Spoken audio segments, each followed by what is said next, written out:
ये कहानी है मुगल सम्राट औरंगजेब की, जिन्हें सामने देखकर दुश्मनों के पसीने छूट जाते थे।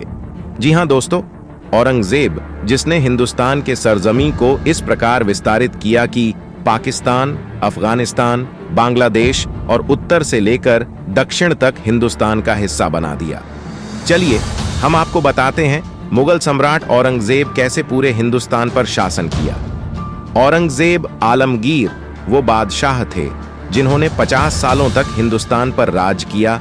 अपने काबिलियत के दम पर औरंगजेब ने हिंदुस्तान को उन ऊंचाइयों तक पहुंचाया जहां तक कोई और बादशाह नहीं पहुंच पाया था। मगर फिर भी आज का बहुसंख्यक समाज औरंगजेब आलमगीर को अपना सबसे बड़ा दुश्मन मानता है और इसी दुश्मनी और इसी जलन को बरकरार रखने के लिए बहुसंख्यक समाज ने इतिहास को तोड़ा, मरोड़ा, जलाया, यहां तक कि अपने सेटिस्फेक्शन के लिए हिस्ट्री को पूरा चेंज कर डाला। चलिए जानते हैं औरंगजेब आलमगीर की पूरी सच्चाई। औरंगजेब आलमगीर का जन्म 3 नवंबर 1618 ईस्वी को दाहोद, गुजरात में हुआ था। वह शाहजहां और मुमताज महल की छठी औलाद थे। औरंगजेब के पिता शाहजहां उस समय गुजरात के सूबेदार थे। औरंगजेब बचपन से ही काफी होशियार और बहादुर थे। उन्होंने बचपन ही आधी से ज्यादा कुरान हिफ्ज कर ली थी। उनको अरबी और फारसी जुबान में महारत हासिल थी।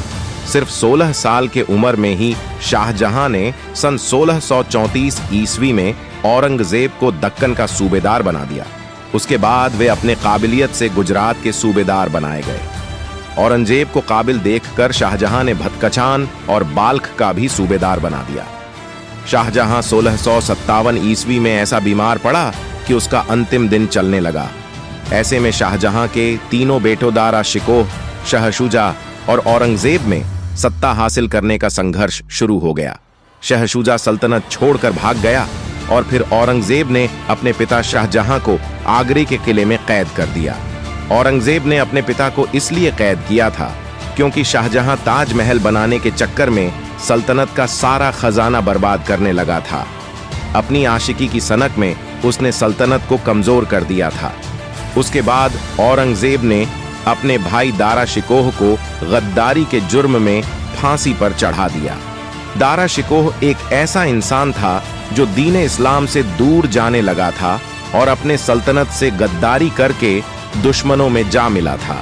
औरंगजेब की हुकूमत का अधिकतर वक्त जंगों में बगावतों को खत्म करने में लगा रहा। औरंगजेब ने दक्षिणी भारत में बीजापुर और गोलकुंडा को फतेह कर लिया था। इसी बीच शिवाजी की मराठा सेना भी औरंगजेब से टक्कर लेने की हिम्मत कर चुकी थी। औरंगजेब ने अपने सेनापति जय सिंह को शिवाजी से जंग लड़ने भेज दिया। जय सिंह के पास तजुर्बा और हौसला था। जय सिंह की कमान में मुगलिया सेना ने शिवाजी को बुरी तरह हरा दिया और शिवाजी को औरंगजेब के सामने हाजिर किया गया। शिवाजी को कैद कर लिया गया, मगर शिवाजी औरंगजेब के कैद से भाग गए।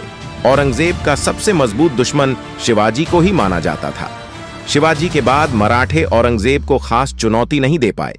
सन 1889 तक औरंगजेब आलमगीर ने अपनी बहादुरी और तेज दिमाग के बलबूते पर मुगल सल्तनत की सीमाओं को वहां तक पहुंचा दिया था जहां तक अकबर भी नहीं पहुंचा पाया था। औरंगजेब आलमगीर ने सिक्कों पर कलमा खुदवाना, भांग की खेती करना, शराब पीना, नाच गाना और मुजरा करने पर पाबंदी लगा दिया। यहां तक कि सन 1663 ईस्वी में औरंगजेब ने सती प्रथा पर भी प्रतिबंध लगा दिया। सती प्रथा हिंदुओं में एक ऐसी अमानवीय प्रथा थी जिसमें किसी औरत का पति मर जाने पर उस औरत को भी अपने पति की चिता पर जिंदा लेटाकर जलाकर मार दिया जाता था। ऐसी अमानवीय प्रथा को औरंगजेब ने बंद करा दिया था। यही सबसे बड़ा कारण था कि उस वक्त के जाट और राजपूत समुदाय के कुछ कट्टर समूहों ने औरंगजेब के खिलाफ बगावत छेड़ दिया। यही नहीं दोस्तों, हर देश अपनी अर्थव्यवस्था को बढ़ाने और देश को चलाने के लिए अपनी जनता से टैक्स वसूलता है, लेकिन औरंगजेब आलमगीर ने भी अपनी सल्तनत को बढ़ाने के लिए बहुत थोड़ी मात्रा में टैक्स लागू किया।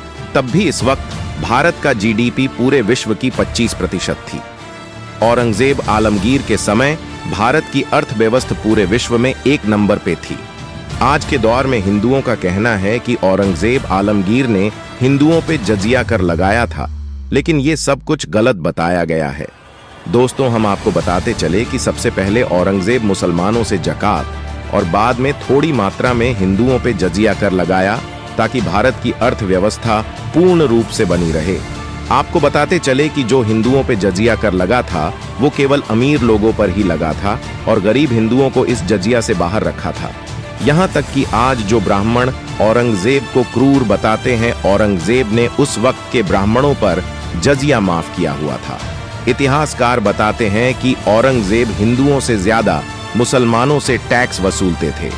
अब अगर हिंदू ये कहते हैं कि औरंगजेब का हिंदुओं से टैक्स लेना गलत था, तो उनको बताना चाहूंगा कि जब मराठों ने दक्षिण के बड़े हिस्सों को मुगलों से जीत लिया था, तब वहां हिंदू मराठों ने मुसलमानों से मोटा मोटा जमकर टैक्स लिया, जबकि हिंदुओं से बिल्कुल भी टैक्स नहीं लिया गया।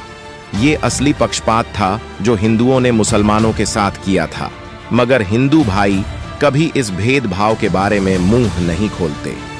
औरंगजेब से पहले कई हिंदू और मुस्लिम राजाओं ने अलग अलग प्रकार के टैक्स लगा रखे थे, लेकिन औरंगजेब ने इन सभी टैक्स को इस्लाम के खिलाफ बताकर माफ कर दिया। वीडियो के दूसरे पार्ट में जानेंगे कि क्या औरंगजेब आलमगीर ने मंदिरों को तोड़ा था या नहीं। ऐसे और वीडियो देखने के लिए हमारे चैनल को सब्सक्राइब करें।